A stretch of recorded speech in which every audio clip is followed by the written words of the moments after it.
तर काल रात्री भुजबळ फार्मची ड्रोनद्वारे टेहळणी झाल्याची माहिती मिळते। टेहळणी प्रकरणी नाशिक पोलिसांकडून फार्मची पाहणी करण्यात आली। भुजबळांच्या कार्यालयातील कर्मचाऱ्यांची पोलिसांकडे चौकशीची मागणी आहे।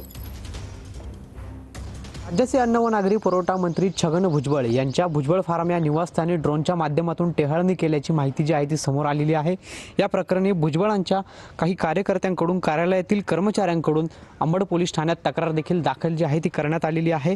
या तक्रारीनंतर नाशिकच्या अंबड पोलिसांकडून भुजबळांच्या निवासस्थानी पाहणी देखील करण्यात आलेली आहे। आपण जर दृश्यांमध्ये बघितलं तर या ठिकाणी छगन भुजबळ यांच्या बंदोबस्तावरील पोलीस आणि अंबड पोलीस ठाण्याचे काही कर्मचारी जे आहेत ते या ठिकाणी पाहणीसाठी आले होते। रात्रीच्या ड्रोनच्या माध्यमातून भुजबळ फार्मची टेहळणी केल्याची माहिती जी आहे ती पोलिसांना कर्मचाऱ्यांकडून कळविण्यात आलेली आहे। त्यामुळे छगन भुजबळ यांच्या निवासस्थानी ही नेमकं टेहळणी कोणी केली, नेमकं ड्रोनच्या माध्यमातून काय पाहायचं होतं असा प्रश्न आता या निमित्तानं उपस्थित झालेला आहे। पुन्हा एकदा छगन भुजबळ नाशिक लोकसभा मतदारसंघातून निवडणूक लढवणार असल्याच्या चर्चा सुरू असताना आता त्यांच्या भुजबळ फार्मची ड्रोनच्या माध्यमातून टेहळणी केल्याची जी माहिती आहे ती समोर आली आहे आणि या प्रकरणी नाशिकच्या अंबड पोलीस ठाण्यात तक्रार देखील दाखल करण्यात आली आहे।